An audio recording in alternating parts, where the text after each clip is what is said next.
चौथा एक्झाम सगळ्यात अवघड अख्ख्या इंडियामध्ये नाही, अख्ख्या वर्ल्डमध्ये याच्यापेक्षा हार्ड एक्झाम कुठंच नाही. आणि ते एकच आहे, एका स्टेटमधून एक मुलाला घेतात. दर 6 महिन्याला 30 मुलांना घेतात. त्या इन्स्टिट्यूटचं नाव आहे RIMC. काय नाव आहे? जरा जोरात सांग. किती लोकांना RIMC माहिती आहे? Very good. कोणी RIMC मध्ये परीक्षा दिली किंवा आमचा मुलगा आहे तिथं? कोल्हापूरचा एक मुलगा बघा, शेटे म्हणून तो आहे तिथं. RIMC मध्ये एवढा चांगला एक्झाम आहे की एका स्टेटमधून एकच मुलं राहतात.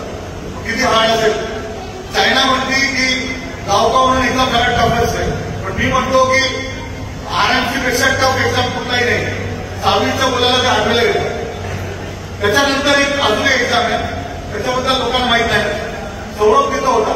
सौरभने ते एंट्रन्स एक्झाम दिला, वारणानगरला होता. तिथून तो त्याची माझी गाठ झाली. त्या शाळेचं नाव आहे काय? शाळेचं नाव SPI. काय शाळेचं नाव काय? SPI. तो मुलींची SPI नाशिकला आहे आणि मुलांचा SPI छत्रपती संभाजी महाराज औरंगाबाद ज्याला आपण म्हणतो तिथं आहे. आणि तिथं तो त्याला एंट्रन्सला तिथं तो गेला. तिथं मुलं माझ्याकडे क्लासला येतात. तसं सौरभचा आणि माझं परिचय झाला.